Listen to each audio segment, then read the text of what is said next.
बिहार के दरभंगा में हुए ब्लास्ट के 10 दिन होने वाले हैं। 3 राज्यों के एटीएस के बाद अब एनआईए ने भी जांच की कमान संभाल ली है। जैसे जैसे जांच आगे बढ़ रही है, नए नए खुलासे हो रहे हैं। रेलवे स्टेशन पर हुए ब्लास्ट से जुड़ी अंदर की खबर के लिए टीवी 9 भारतवर्ष के रिपोर्टर दरभंगा में हैं। धमाकों से जुड़ी जो खबरें सामने आ रही हैं वो चौंकाने वाली हैं। जांच के दौरान ब्लास्ट के आतंकी हमला होने की आशंका पुख्ता होती जा रही है। पाकिस्तान और नेपाल के कनेक्शन जुड़ने की बात भी सामने आ रही है। इतना ही नहीं, दरभंगा रेलवे स्टेशन पर हुए ब्लास्ट के बाद एक बार फिर इंडियन मुजाहिदीन के एक्टिव होने की बात भी सामने आ रही है। ये रिपोर्ट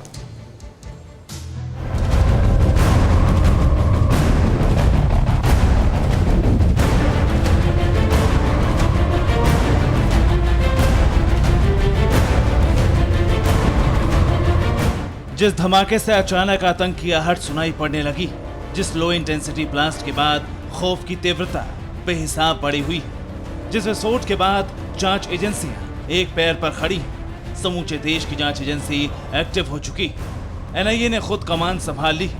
अब जैसे जैसे आगे जांच बढ़ रही, इस विस्फोट को लेकर चौंकाने वाला खुलासा हो रहा है। विस्फोट का अंतर्राष्ट्रीय कनेक्शन जुड़ता जा रहा है। दावा किया जा रहा है कि इस धमाके की साजिश की जड़ें सरहद पार पसरी हुई।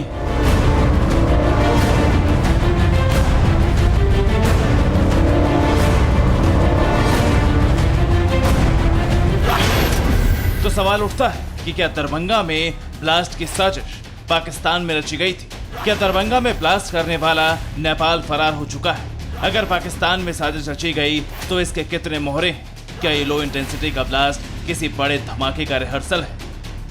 इन तमाम सवालों का जवाब जानने के लिए सबसे पहले दरभंगा रेलवे स्टेशन पर हुए इस धमाके की साजिश को कड़ी दर कड़ी समझिए। जिस पार्सल में धमाका हुआ वो तेलंगाना के सिकंदराबाद स्टेशन से बुक किया गया था। कपड़े की गठरी में दरभंगा रेलवे स्टेशन पर 7 जून को धमाका हुआ। यूपी एटीएस ने इस मामले में यूपी के शामली से 2 लोगों को गिरफ्तार किया। शामली से गिरफ्तार आरोपियों के पाकिस्तान से कनेक्शन की बात सामने आ रही। सूत्रों का दावा है कि दरभंगा ब्लास्ट का नेपाल से भी कनेक्शन सामने आ रहा है। अब तक यह मामला बिहार के दरभंगा, तेलंगाना के सिकंदराबाद, यूपी के शामली और झारखंड के चतरा से जुड़ा हुआ था, लेकिन अब यह मामला सीधे नेपाल से भी जुड़ गया है।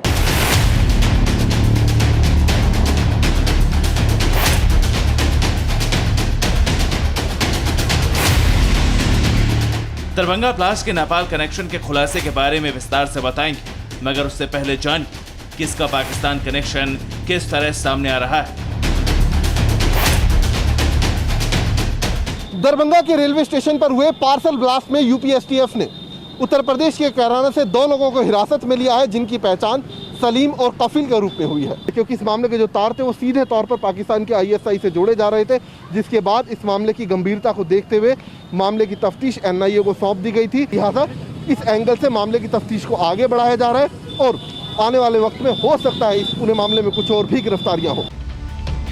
यही है शामली वाला सलीम, जिससे लगातार पूछताछ हो रही है। सूत्रों का दावा है कि दरभंगा ब्लास्ट का एक सिरा सलीम के साथ जुड़ रहा है। दावा किया जा रहा है कि सलीम पाकिस्तानी खुफिया एजेंसी आईएसआई के संपर्क में था। दरभंगा में ब्लास्ट कराने की जिम्मेदारी आईएसआई ने सलीम को दी थी। ब्लास्ट करने का ठेका तेलंगाना के एक युवक को दिया गया। दरभंगा को दहलाने के लिए आईएसआई ने करोड़ों रुपए की फंडिंग की थी। सूत्र बताते हैं कि पाकिस्तान में रहने वाले एक लड़के के जरिए सलीम का आईएसआई से संपर्क शुरू हुआ।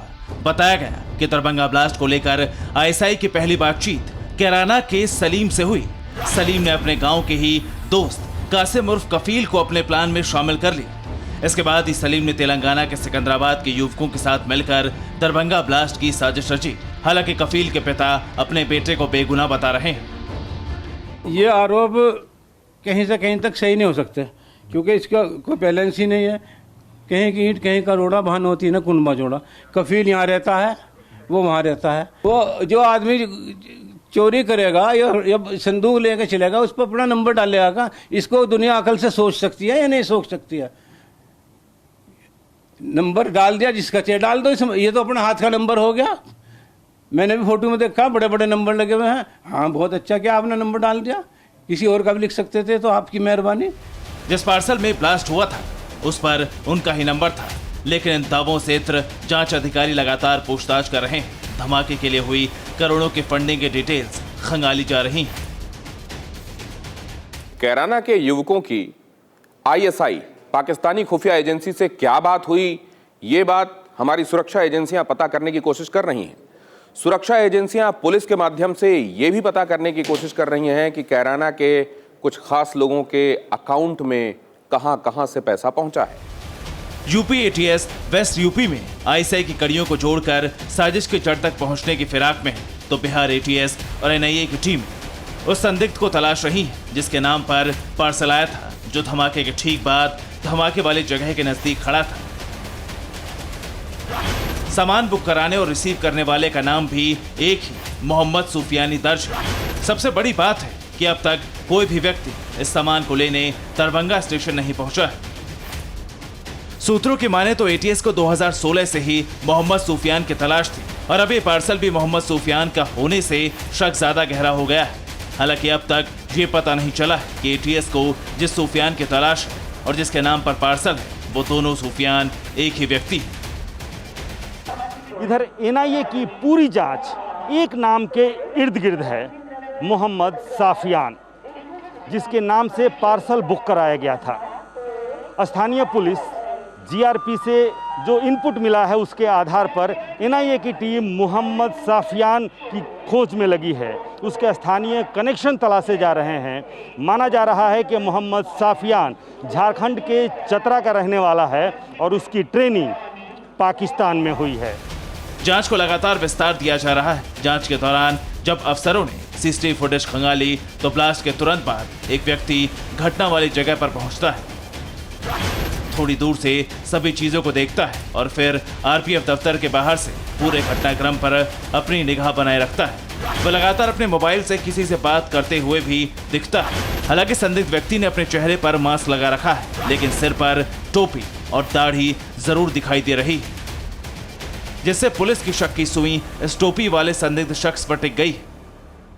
तकनीकी सेल की टीम ने दरभंगा जंक्शन पर ब्लास्ट के समय कौन कौन मोबाइल यहां पर काम कर रहा था, इसकी जांच की है। टावर थंब में कई मोबाइल नंबर मिले हैं, जिसमें काफ़ी मशक्कत के बाद एक नंबर संदिग्ध पाया गया है। घटना के समय काफ़ी देर तक इस नंबर से दूसरे राज्यों के लोगों से बातचीत हुई है। सूत्रों के अनुसार यह नंबर आइडिया का बताया जा रहा है और इस नंबर का नेटवर्क फिलहाल नेपाल में है। सूत्रों की माने तो इन तमाम बिंदुओं की जानकारी एनआईए की टीम को है। इस स्थिति में भटकल के बाद एक बार फिर एनआईए की नज़र नेपाल पर होगी, लेकिन सवाल ये भी है कि क्या भटकल का नेपाल और दरभंगा मॉड्यूल अभी तक सक्रिय है। एक 50 ml की छोटी शीशी से हुए केमिकल धमाके के बाद एक बार फिर आतंकी आईएम मॉड्यूल की सक्रियता को लेकर शक पुख्ता हो गया है, क्योंकि आतंक का दरभंगा कनेक्शन काफी पुराना रहा है। इस जिले में इंडियन मुजाहिदीन के चीफ यासीन भटकल ने शिवधारा से बतौर साइकिल मैकेनिक काम शुरू किया था। साथ ही यहीं के इंजीनियरिंग कॉलेज का छात्र समस्तीपुर जिले के कल्याणपुर थाना क्षेत्र का निवासी तहसीन अख्तर उर्फ मोनू ने बाद के दिनों में इस आतंकी संगठन की कमान संभाली थी। उसने पाकिस्तान से कई आतंकियों को भारतीय क्षेत्र में प्रवेश दिलवाया था और इसी दरभंगा में 7 साल बाद एनआईए की टीम ने एक बार फिर से दस्तक दी है। इस वक्त जेल में बंद यासीन भटकल जब दरभंगा में था, तब उसने पाकिस्तानी आतंकी को यहीं ठहराया था। उसी पाकिस्तानी आतंकी की मदद से इलाके के कुछ नौजवानों के दिमाग में आतंक का जहर घुला था। देश में कई जगहों पर हुए बम विस्फोटों में संलिप्तता के आरोप में कई जगहों से इसी निशानदेही पर गिरफ्तारियां की गई थी। इनमें से एक मोहम्मद आदिल पाकिस्तान का रहने वाला था और बाकी 12 लोग दरभंगा के ही निवासी थे। पाकिस्तानी आतंकी जियाउर रहमान उर्फ वकास को नेपाल के रास्ते भारत लाने का काम तहसीन अख्तर ने ही किया था। इसके बाद उसने 40 लड़कों को आतंक की यही ट्रेनिंग दी थी। 21 फरवरी 2013 को हैदराबाद के दिलखुश नगर में हुए दोहरे बम धमाके के लिए आईडी का जो इस्तेमाल हुआ था उसे तहसीन अख्तर ने ही बनाया था और इन सभी बातों का खुलासा 29 अगस्त 2013 को भारत नेपाल सीमा के रक्सौल से पकड़े गए यासीन भटकल ने किया था। यासीन भटकल की गिरफ्तारी के बाद दरभंगा मॉड्यूल खत्म सा हो गया था, लेकिन एक बार फिर इनके एक्टिवेट होने की आशंका बढ़ गई है, क्योंकि दरभंगा में ब्लास्ट होने से पहले बिहार के बांका की मस्जिद में भी ब्लास्ट हुआ था। मदरसे में हुए धमाके में एक मौलवी की मौत हो गई थी, जबकि दरभंगा में ब्लास्ट के ठीक 3 दिन बाद सिवान के एक मस्जिद में भी धमाका हुआ था। यही वजह है कि जांच एजेंसियां एक पैर पर खड़ी। Bihar ATS, UP ATS, Telangana ATS की जांच के बाद अब खुद एनआईए ने मोर्चा संभाल लिया है। आतंक के समूल नाश के लिए उसकी जड़ तक पहुंचने की कोशिश हो रही है। इसी कड़ी में उस मोहम्मद सूफियान को पुलिस खोज रही, जिसके नाम पर सिकंदराबाद से दरभंगा पार्सल भेजा गया था, जिसके बारे में आशंका है कि वो आतंक के दरभंगा मॉड्यूल का नया कमांडर है, जिस पर पाकिस्तान में आतंक की ट्रेनिंग लेने का शक है।